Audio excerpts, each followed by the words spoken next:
Hello, I'm Jeff Conaway. I'm the head football coach at Shiloh Christian. And what an honor it is to be able to present some of the information that we do inside our football program. I hope that some of this information is beneficial to you. I'm going to go quickly through several of these slides. And so this is my contact information. You can email me, you can call if I am not as thorough through any of these slides as I need to be. Like I said, I'm going to go quickly, and I'm going to try to share as much information that I can pertaining to our practice and just the way that we tie in the offensive practice planning into that game productivity. And so I wouldn't be doing a great job being honest if I didn't tell you what I really believe most of our success and where most of our success came from this year. And I really believe it had all to do with the theme of 2020, and our theme was BTB, be the branch, and all that really referred to was the passage from John 15:5, where Jesus told his disciples that if you are a part of me, if my word abides in you and you abide in me, that you will bear fruit, but apart from me, you can do nothing. And we truly tried to live that out, and it's not always easy, but it is always rewarding. And I really believe that our staff, our team, even some of our parents figured out just the strength in this principle and the strength and the reward in this promise that comes from Scripture. And so it's definitely something that we're going to continue to try to get better at, but I would really miss an opportunity if I didn't share the importance of this passage and what it meant to us as a staff, as a team, and as a football program this year. We're very thankful for what the Lord did in us and through us. It was a lot of fun. We use this tempo system. It's a CoachCom product that plays music, keeps up with the periods, and also has the timer. We could not practice without this. So if you're looking for things to do, things to purchase to help practice be smoother, more efficient for us, this was one of the big ones, and we're very thankful that we have it. We have a dress code every day. We have a dress code, also have a core value for the day. You can see there Monday it's enthusiasm, or blue shirt, blue shorts. I feel like that's important because we want our guys to be uniform. We also want to be uniform in a few different ways. We want to be uniform in our thought process. We want to be uniform in our focus. We want to be uniform in the message that the coaches send the players. These are 7 core values that we believe are very, very important. So we want to be able to teach and preach and really press those core values into our players. And so we have a core value for a day of the week. We have 3 on Friday. We also want to be uniform in the way that we look. We feel like that brings and builds a culture of unity. And when we take the field, we want our dress, we want the way we look to be something that is to our advantage, something that when another team sees us, we want there to be a sense of unity and a sense of pride in how we wear our gloves, our undershirts, our socks, our shoes, whatever the case may be. We have an all-white accessory policy. We have a white cleat policy that we try to go by. We're not perfect at it, but we certainly want our dress to set us apart. We want it to be intimidating, that we are all in unison, even down to the color of our socks. We have an injured player policy. Our injured players are expected to dress. Rehabilitation will be assigned or additional duties if they cannot dress. Pretty self-explanatory, but we want all of our injured players to know that they bring value by being in the drill. We want them to get the mental rep if they can, and we make sure to hold them to that high standard. I think as a head coach, you've got to define some of the things that you want your assistant coaches to do or not to do. And this was just an example that I used to keep on our Thursday practice plan, just as a reminder that these things are most important. And we, even as coaches, have to be reminded that this is the expectation. And sometimes as a head coach, that's not always easy. As an assistant coach, that's not always easy, but I think it's necessary. So if you're a head coach, I would encourage you to place these things on your practice plan from time to time as great reminders. We want to stress 2 major things in our offense. The first is we want to be the most explosive team on the field. The second is we want to be great with our ball security. We want to take care of the football. We define any pass explosive as 18-plus yards and any run explosive as 8-plus yards. We obviously want to have more than the opponents, but we typically will set that standard to 12, 15. Some years it may be 12, some years it may be 15. Last year we averaged close to 20 or right at 20 per game. And so we were a very explosive football team. We feel like if we win that category, that area of the game, we're going to have a chance to win a lot of football games. And so that's a huge component inside our offense. Ball security is equally as important. We are a high and tight football team. We do avoid switching arms. We don't want our guys to switch arms. We want them to be wise where they place that football away from the most defenders or the most dangerous defenders. But we also teach that when you go through traffic, that you're going to secure the wrist, you're going to double up, you're going to grab the watch, whatever the case may be, but we're not going to put the football in any other position other than high and tight. When we go through traffic, we'll secure it with the offhand. That naturally lowers the opposite shoulder and places them in a good position to take care of the football. But ball security and explosive plays are two of our top priorities, and we talk about it several times throughout each day, each practice. This is a practice plan for us. Typically, when the season begins, we are 5-minute periods. Once we get into that third week, or really in that fourth week, the first week of conference season, we will go from a 5-minute period to a 4-minute period.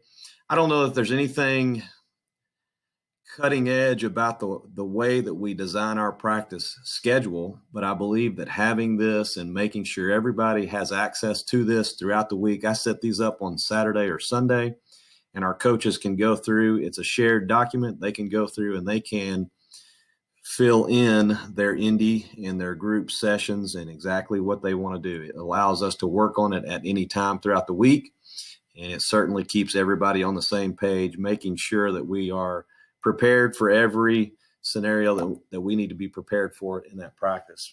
A few of the practice drills that I want to really focus on or talk about today. The first one is our flex drill. Nothing special about our dynamic warm-up other than it's 4 patterns of movement across the field horizontally. Then we stop, redirect, and we go back across the field with 4 more patterns.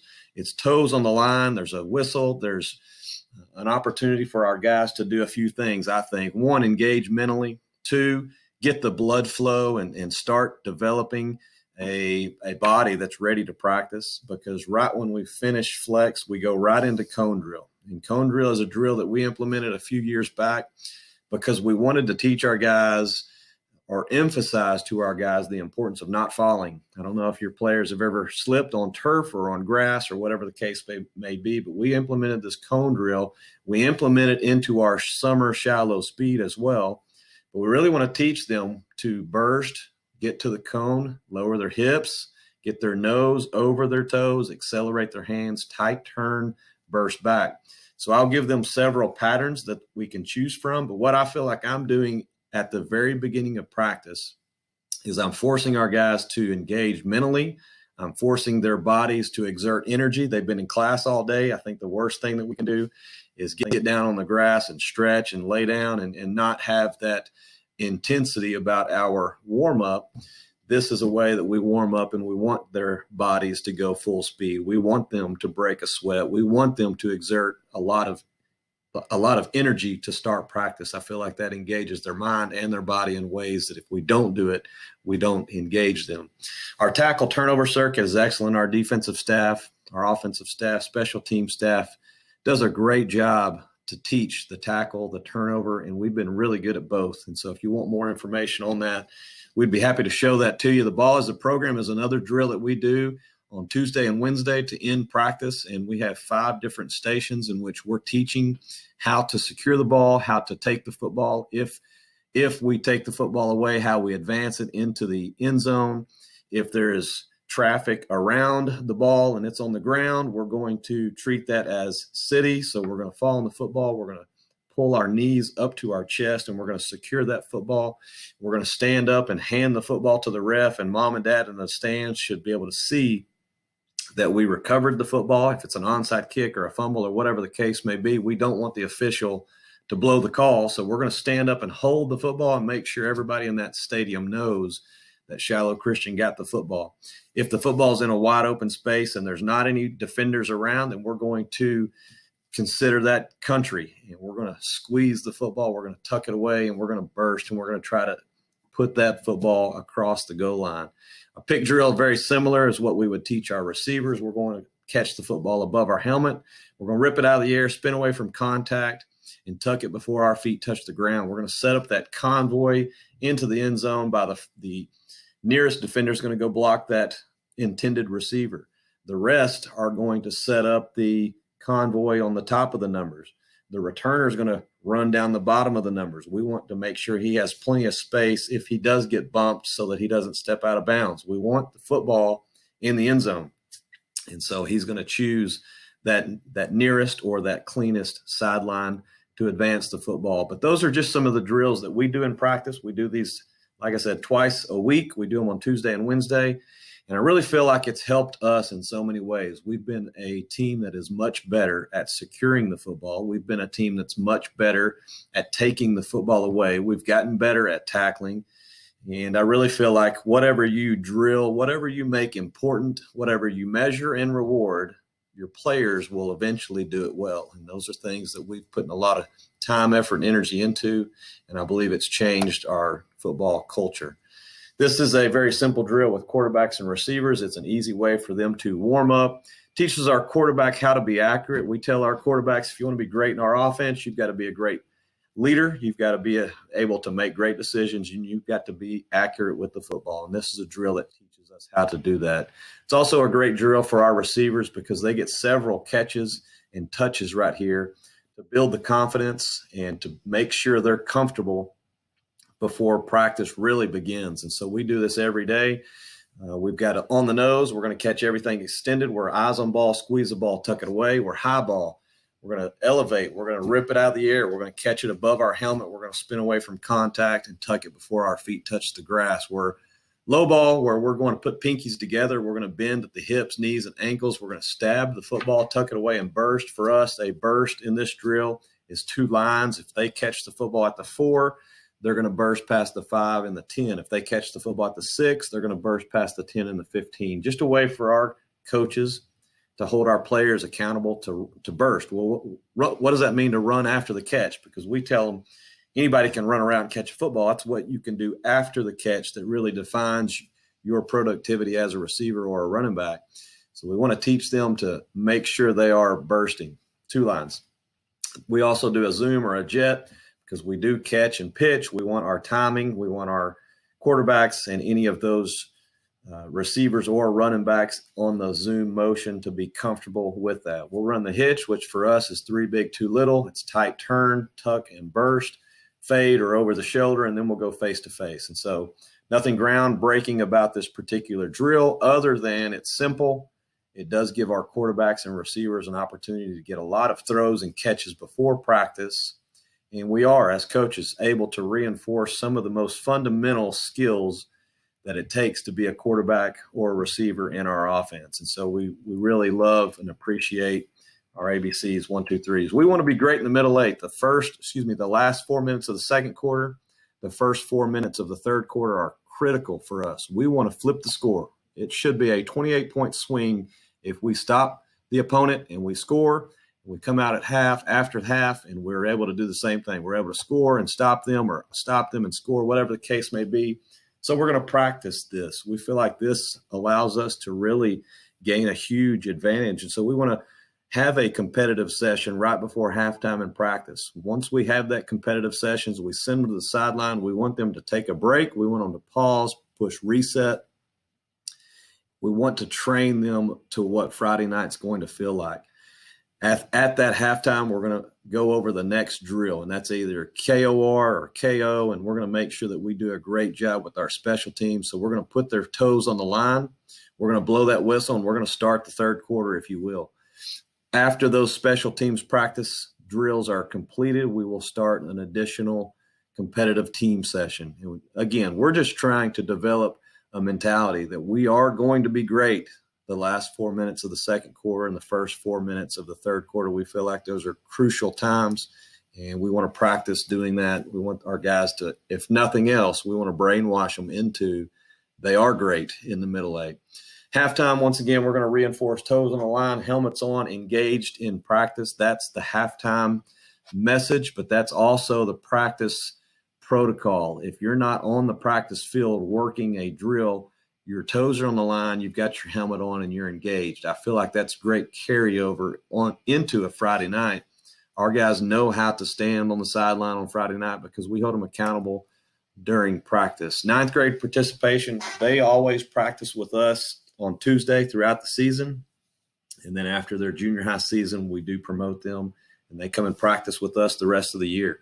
So if you think about what our ninth graders were able to do this year, they practiced 10 or 11 weeks with us throughout the season, and then we had 6 weeks of playoffs. So they got a lot of practice, and I really feel like this is a critical component to our culture, bringing those ninth graders in, letting them get comfortable as a high school athlete, and really getting to know those coaches, really getting to know those players, and learning how they are supposed to practice at the senior high level.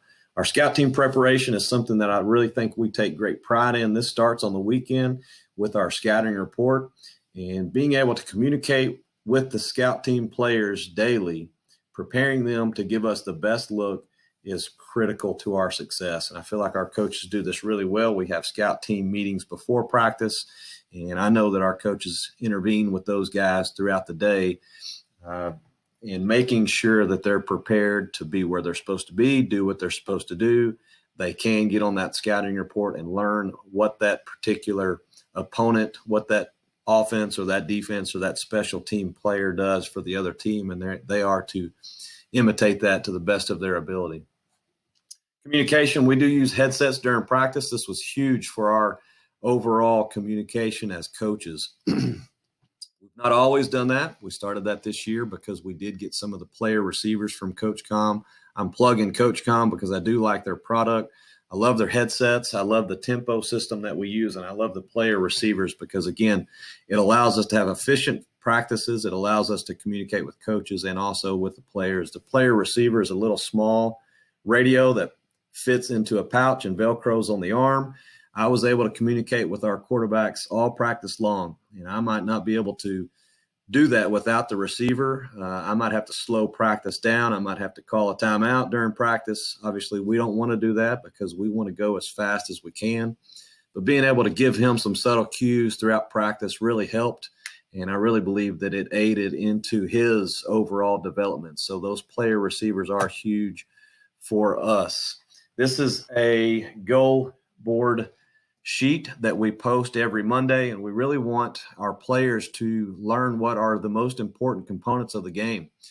We don't chase numbers. Belichick would say stats are for losers. We agree. The numbers aren't what we're chasing. What we're chasing are the letters. We want a W, and our guys know that, but the letters are what we're chasing. The numbers are what tell the story. And so we really want our guys to know why we want to accomplish these goals. Why is it so important on first down to get 5+ yards 60% of the time? Why is it so important for us to be at least 65% completion percentage? Why do we want to convert 50% of our third downs and fourth downs? So we really want those numbers to tell the story, and these are simple ways that we measure. We also reward these with our Monday Celebrate Success after we have a victory on Friday. Tuesday planning, we have 2 real big scenarios or situations on Tuesday that's coming out in Yellow Zone. Our coming out is anything -1 to -19, and we tell our offense, you don't have to go 90, you don't have to go 80. We want you to get 2 first downs. And that is a mindset with our players. I really feel like we've gotten better. We don't have as much pressure, I believe. I think we've brainwashed them into keeping a small goal as your focus and making sure you get 2 first downs. And you guys know what happens when you get 2 first downs. Your likelihood of scoring increases dramatically. When we're in the yellow zone, that -20 through the 50, we're telling them your goal is not to go 60 yards. Your goal is to get past the 50. Let's cross midfield. And so Tuesday we work those situations, those marks on the field. Wednesday, we cross the 50 and we work our landmarks. Our landmark is anywhere from the 50 to the the 20. Once we get to the 20, it's the red zone. And then from the 10 and in, it's the goal line. Our mentality with our red zone, our mentality with our landmarks, We want to take a safe, aggressive shot. If we throw and catch, or if we execute the play that we would call a landmark play, we're scoring a touchdown. If we don't, at minimal, it's 2nd and 10, because we're not going to take a sack. We're not going to lose yards. We're creating those safe, aggressive plays. And that mentality with our players is, if this works, we're scoring. If it doesn't work, the worst is we're 2nd and 10. Once we get in the red zone, we want to score touchdowns. We love our kickers. We love our field goal unit, but we don't want to have to use them. We want to score touchdowns here. And once we get on the goal line, 10 and in, we're telling our guys, we're trying to create that mentality that you're going to run the football in, or at least you can. That doesn't mean we won't throw it once we get to the goal line, but that means we should be able to run the football in from the 10-yard line. This would be an example of our script, and we are a script team. We do a lot of scripting throughout the week, and we typically will have our script by Tuesday after practice. Before Wednesday's practice, we're going to have our script, because we're going to work those goal line scenarios, those red zone scenarios. And so this would be an example of our script. We want to make sure that when we build our script, that we are multiple with our formations, movements, scatters, our personnel, and our tempos. We want to change that up. We want to throw as much as we can throw at our opponents. And we feel like this gives us the advantage. Our scatters are any shift and motion combination, and we have a lot of fun with those scatters. But we typically want to do those in that first script, that second script, to make sure we're gathering as much info as we can. We feel like we should, as offensive coaches, we should hold the marker. We should hold it first and last. And so those areas of multiplicity help us. We want to make the defense run, so we do want to stretch the field as much as we can horizontally, vertically. We want to throw in misdirection. And that's really what we do offensively. I do want our players to have ownership in the call sheet, so I will ask them to send me their most comfortable and productive play calls. This has been huge for us. It allows coaches and players to get on the same page. And then also our staff. Use your staff to help create that call sheet. And we have a staff meeting where we will go over those 3rd and short, medium, long, the 4th short, medium, long, those goal line red zone calls, those landmark calls, everything that I just went over. I want our staff to be involved. Whenever all of us can agree that that's the absolute best call from the left hash, middle, right hash, whatever the case may be, that's when I feel like we've got the most productive play call for that particular spot on the field. Pre-practice walkthrough. This takes place on Wednesday before practice, and this is where we will literally walk through all 3 of those scripts, and we'll answer any questions. We'll make sure they're extremely comfortable and confident, and they can go out and practice really well, and we can make sure that our team session is as efficient and productive as possible. Our 2s and 3s will stand behind the 1s, and we tell them they need to get the mental and physical reps. So they're literally going to take the first 3 steps. That shows us as coaches that they are engaged and that they are getting the mental and the physical rep. This is an example of our Thursday sprint through. This is the best practice of the week by far, because it is fast. And we do a lot of things in this 45-minute practice. We want to make sure that this practice creates a lot of sudden change. Football is about sudden change, and this Thursday practice definitely does that. It keeps our players and staff on high alert. Our personnel and unit transitioning is worked in this practice, and I feel like we're able to communicate, we're able to transition, we're able to personnel a large amount of players in a short amount of time in our Thursday practice. I'll show it to you once again. It really is the best practice of the week. Okay, so not a whole lot of crazy things in here that might be new, but just the way that we do it, the tempo, the urgency that we use in this practice, I feel like makes it really, really effective. Once we get into that practice plan, the first thing that we do offensively is goal line. We want to make sure that we rep the plays that give us the greatest chance to score touchdowns. I know that sounds obvious, but we want to make sure that there's no questions about those plays, from staff to players to anybody else that's around. They know what those first goal line calls are going to be, and we're really, really comfortable. That is a critical area on the field where you have to get points, and 3 points in the world of football that we live in just aren't good enough. So we want to make sure we do that. We also want to make sure that we understand when to extend the football. We tell our guys there's 3 areas on the field that you would ever extend the football. That's 4th down, a 2-point attempt, or the last play of the half, the game. Once we transition to that 1 minute offense, we will script this as well. Typically, the script for this 1 minute offense doesn't change all year long. We use the exact same script.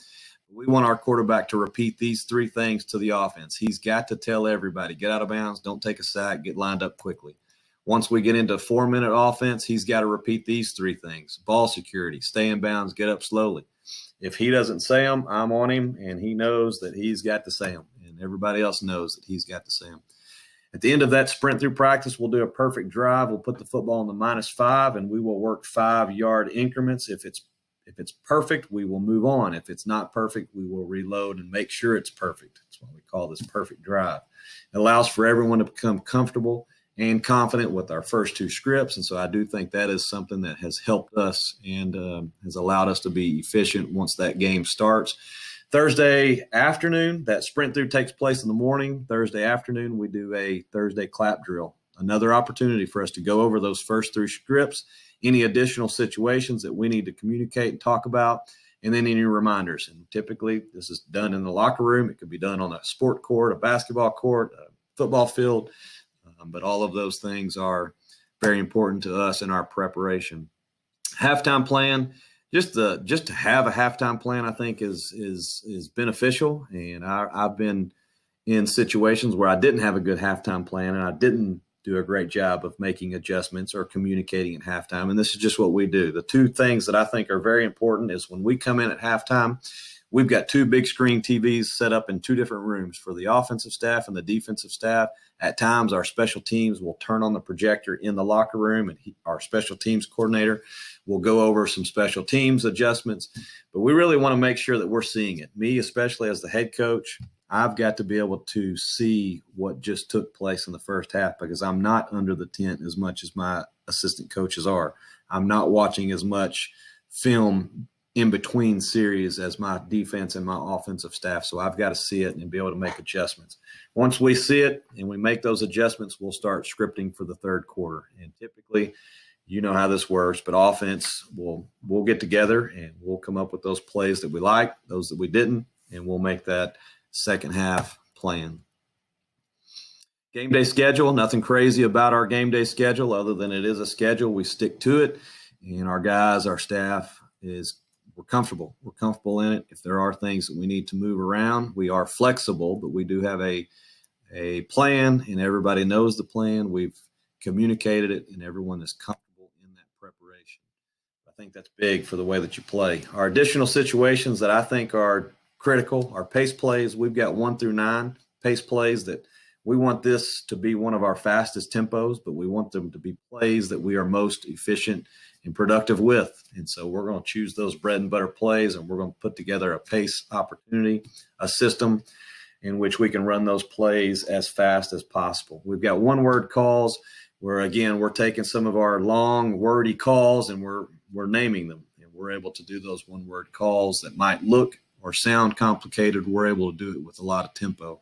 Turbos would be a 3-play combination where we take our best or we take the most strategic for that particular week, and we might have 3 different plays, and we might call it that week's opponent and teach our guys how to run that. Scatters, like I said earlier, any shift motion combination, we do enjoy the scatters, and we number those throughout the season. And then first-time calls. We want to be creative. We want to be cutting edge. We want to show some things every week that we didn't show the previous weeks. And so those first-time calls for us are something that we spend a lot of time on.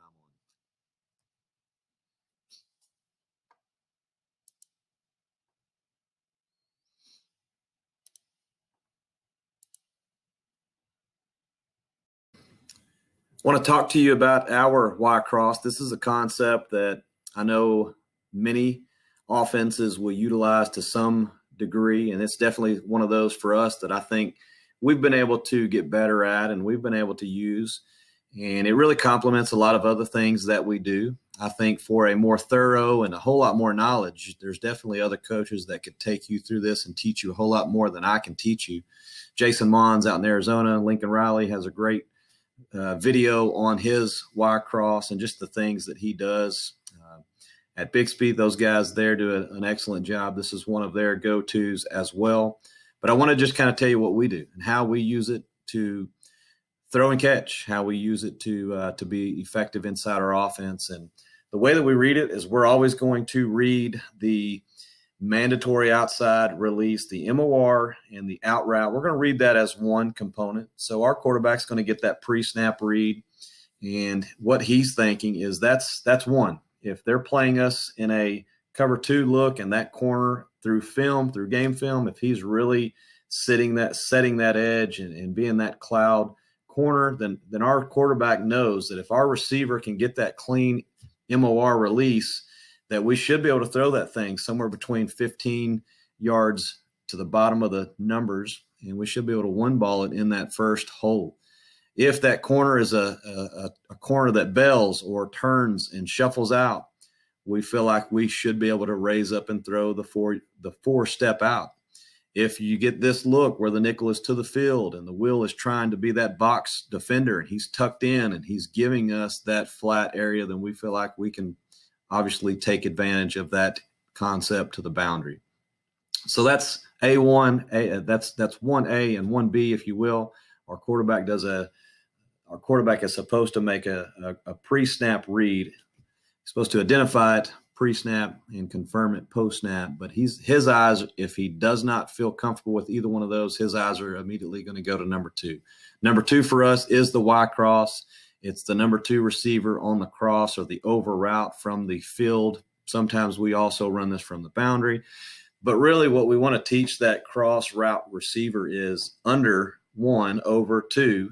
And somewhere between that 10 to 14 yards, typically we'll say 12, we want him to find the grass. If the middle of the field is open, there's some adjustments. If the middle of the field is closed, there are some adjustments. But we really want him to get really good at getting that 10 yards and then breaking and really rounding that route off if needed, making a sharper break if needed. But we want to make sure he's trying to get somewhere around 12 to 15 yards opposite hash. And our quarterback's mentality is going to be, if I don't like 1A and 1B, I'm going to try to find that rhythm throw to the cross route as quickly as I can. And ideally, we want to hit that third step and get rid of the football. It might be in the first window. It might be in the second or the third window. And I've got a few clips that show really all 3 of those. If that receiver gets collision, he's going to go to the third receiver, which is the post, and obviously read that to see if that receiver is open or capped.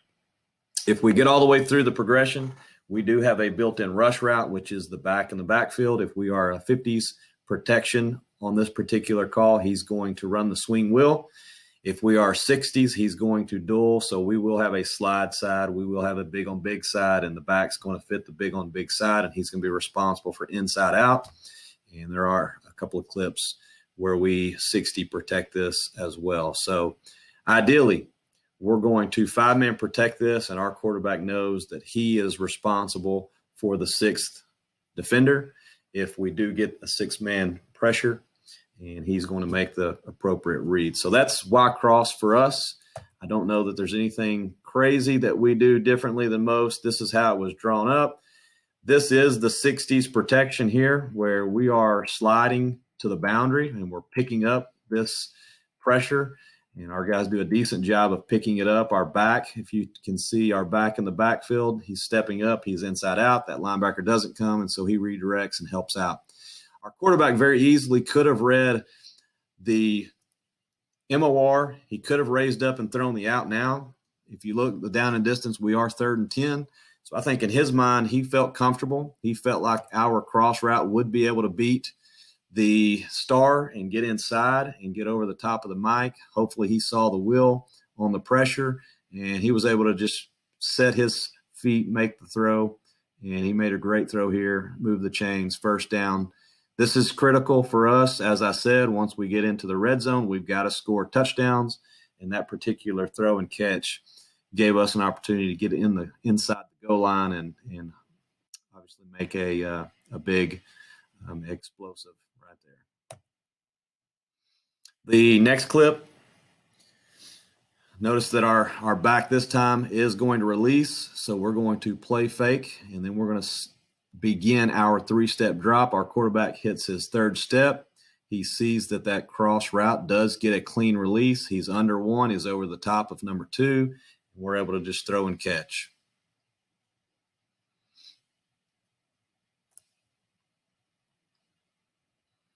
Just a great job by the inside receiver of clearing. Don't get collision. Do whatever you got to do to win at the line of scrimmage. Avoid contact, avoid collision, and make yourself available. We really want to teach them, show the quarterback your numbers, show the quarterback your hands, make sure that you get on the same page and we're able to throw and catch. And they did a nice job on that clip. This next clip, it's 3rd and long. This is one of those, our back does release, and so we are in a 5-man protection. Our quarterback sees the uncovered, uncapped receiver. He's able to step, make that 3rd step and release the football. This is an example.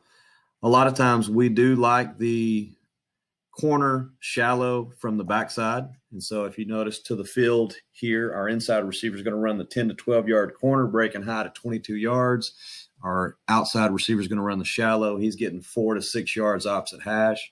We do like this concept as well. A little deep by our outside receiver there. He should be a little bit flatter.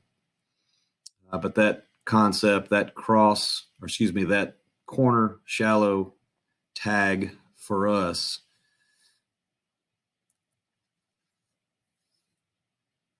This next look, a lot of space. If we get under 1 and over 2, we feel like we've got a lot of space to work right here. Our back releases, runs the swing. We're able to throw and catch the over route. Notice at the bottom of the screen, our corner route and our shallow. We call that cruise whenever we want to tag that corner shallow concept. And so for us, any corner shallow concept is tagged with a cruise call. This is an example of us. This is why we do like Y cross, is because you've seen a few examples of us throwing it in that first window, that second window. Quarterback extends the play and throws it in the third window. And I really like when receivers have that much space, that much room to work. Notice where this inside receiver started. Let's just say that we're starting from the 25 to 24 yard line. It's very difficult to cover a receiver that long with that much yardage. And I really think that that's what makes this particular route effective a lot of times is it is a long route and it can be thrown in the first, second, third window. 3rd and long as well. Again, just allowing that cross route to release without getting collisioned and to find that soft spot in the defense. There's a lot of room to work. The way that you take away that cross route is you collision it well, you redirect it, and you get help over the top, quick help over the top. But if that help is late, we feel like there is an opportunity for our guys to throw and catch.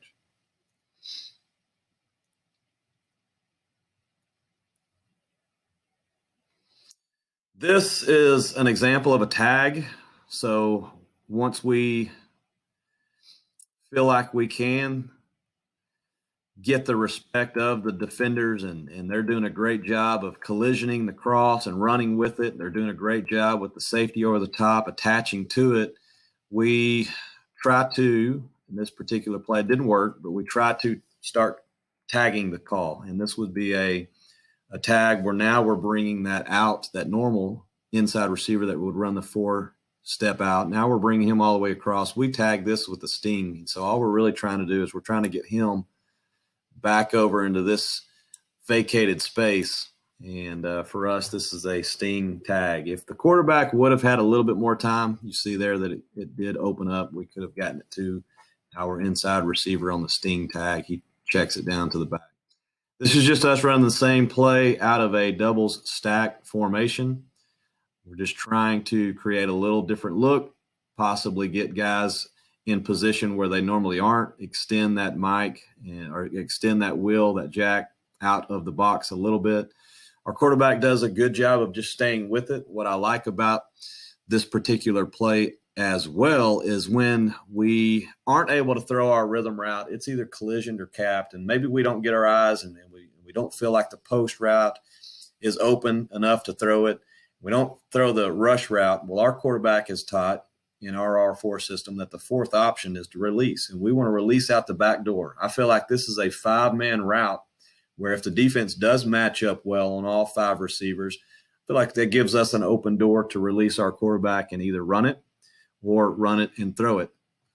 This case, he got through his progression and he decided to release. We didn't block well enough. He released, but again, that climb route does stay open. If it may not be open at the beginning, the first, second window, but by that third window, it typically does open.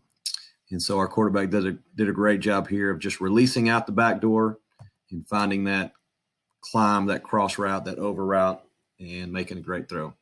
This is an example of just taking advantage of a vacated flat. And here the corner is turned, and I'm sure by film study throughout the week, our quarterback knew what this particular boundary corner would do. He shuffles out. It's 3rd and 4, and our quarterback quick game footworks this and makes the throw and catch, moves the chain. This is a critical moment where we are in the yellow zone, and again, our goal is to get past the 50. We're actually in coming out area right there, so we want to get 2 first downs. Obviously, we got a first down there, and that's a big throw and catch. Same call, different formation. This is us doing it from a 3-by-1, and all we're really going to do is take that number 3 and replace where that inside receiver was. This is inverted right here, which means we are now running the over route to the post side. And it's very easy with our calls to do this, but we're getting a very similar look. All we're doing differently here is we're running that over route to the post. The post is coming from the field and the over route's coming from the boundary. We get a high-low on the safety, and we're able to throw and catch over the safety. We get one-on-one with the corner. The safety attaches to the over route, and obviously that opens up a lot of post space for the number 1 receiver.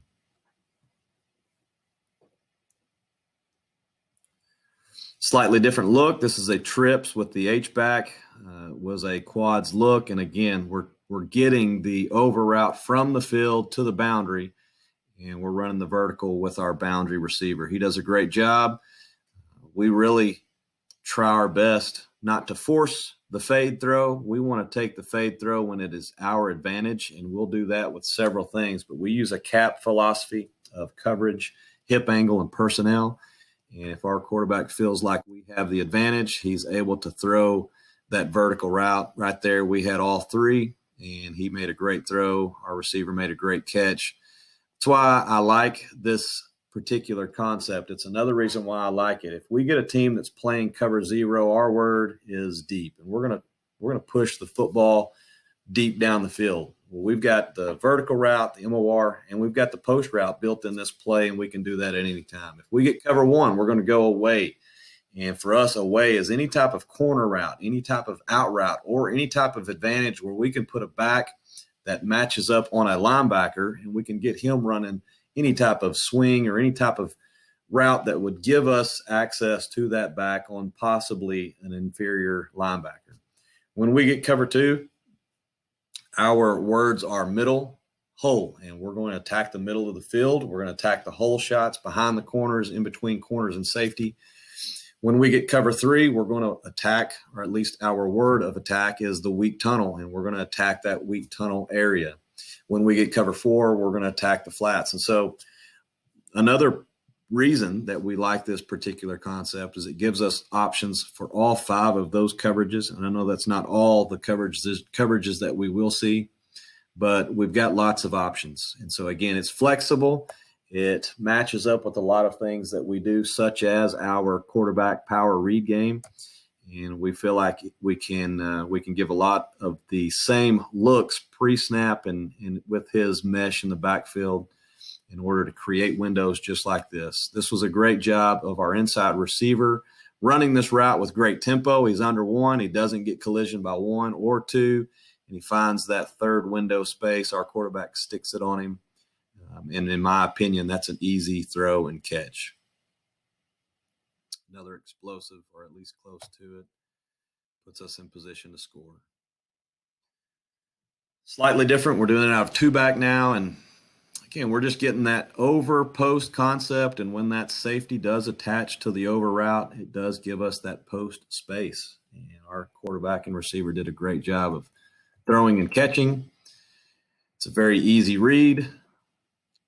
Going back to the cap, the coverage, the hip angle, the personnel, that corner's hip angle did not put him in good position to cover that inside route space. Our quarterback saw that, made an easy throw and catch.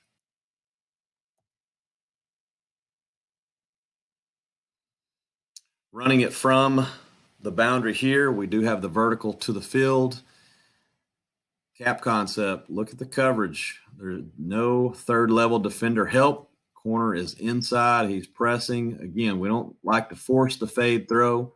We like to take the fade throw when it is our advantage. Right there against a press corner, it was our advantage. He didn't have help over the top. He's in a vulnerable position. The coverage, the hip angle, and the personnel, and I felt like our guys took advantage of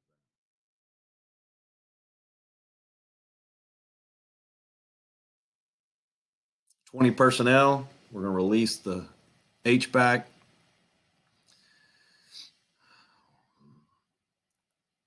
The over route's coming from the field. We're throwing the fade at the bottom of the field. Don't know exactly what our quarterback saw here, but our outside receiver is a tall frame, and I believe right here our quarterback probably made this decision pre-snap. In his mind, safety is in the middle of the field, didn't think that he would get help from the safety, and so he does have that green light. Coverage, hip angle, personnel. He's got the green light to throw the fade when it is our advantage. And in that particular case, it was. Great throw, great catch.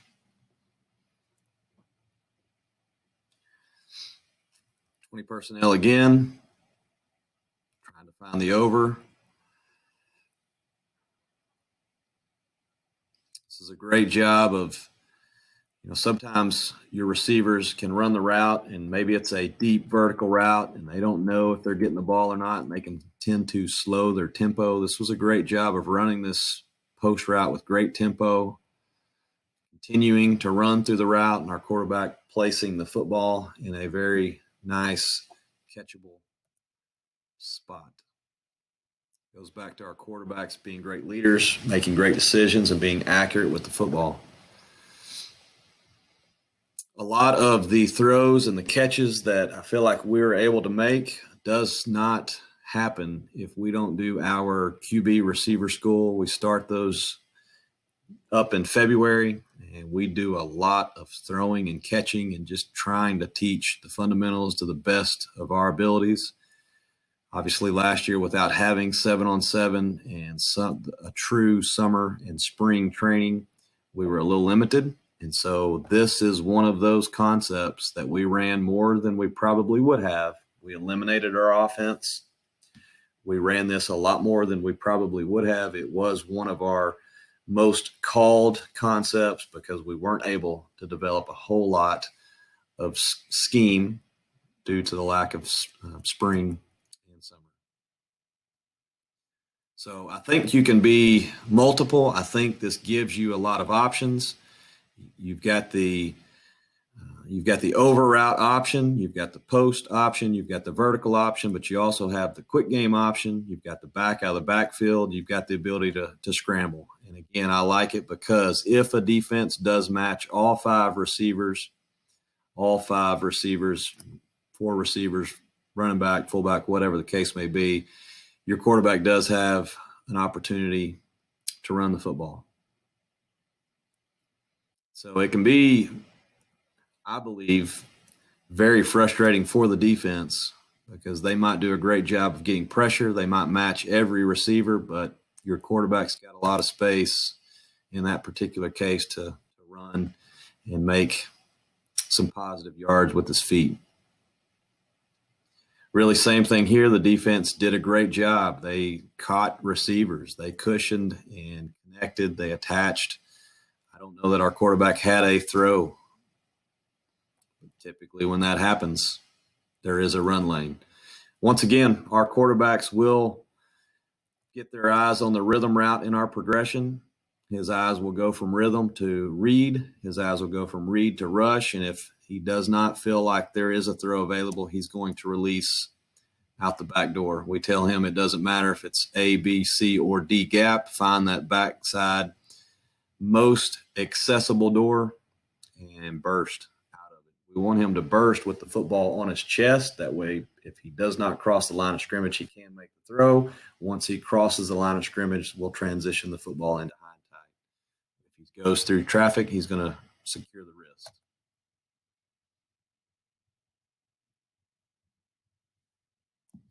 I believe this is another one of the sting calls. We're trying to get our outside receiver all the way over. But what I like about the concept here is our back in the backfield. He released. He did not see from his duels his responsibility that will to any threat outside. Neither of them pressured, so he's able to release, and we're able to dump it down. I believe it looks like our right guard did miss.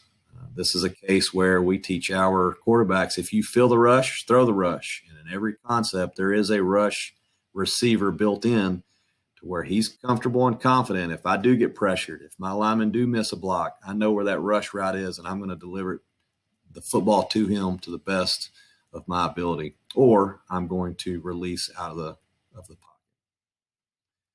Another sting call here. And there's several calls that we can make, several tags that we can make. We can run, instead of running the out route by the number 2 receiver, we can run the whip route. We can run the sit route. There's a lot of different calls that we can make that really takes this, in my opinion, very versatile play and makes it even more versatile. But these are the base ways that we run the Y cross. And it really does get interesting, some of the options that we can come up with and tag to make this play even more versatile. This is the example of the sting. One more time, you can see the field side corner is in man. The safety is trying to attach to our number 17, our number 2 receiver, as he releases. So they're really leaving a lot of space. And if our outside receiver can cross the face of the Mike and Will, and they don't do a great job of attaching to him, there's nobody left on that side. It makes for an easy, accessible throw and catch. I'll end by saying this. I really believe this statement that Billy Graham made, coach will impact more young people in a year than the average person does in a lifetime. And I do not take that lightly. And I want to encourage and challenge every coach that might be listening to me right now not to take that lightly. We are in a time in our life where, coaches are extremely needed and extremely valuable. And we tell our coaches that the 3 C's will set you apart. It's your Christ-likeness, your competence level, and your connection. And I want to strive to do those 3 things extremely well and build trust with my players and our parents. I want to do a great job in those 3 areas. There's years where I've not done a great job with that, but those are areas that I think all coaches should strive to be really, really excellent at. Your Christ-likeness, your competency, and your connection with your players, parents, everyone involved, getting them on the same page, achieving for a common goal, and attacking the mission or the core values or whatever that may be inside your program. And so I hope this was beneficial. If it was and you want to talk more about it, feel free to contact me. If it wasn't, I apologize. I know there are other coaches that will do a fantastic job, and I look forward to watching those videos as well. So thank you, ARFCA, and thank you, high school football coaches, for your time.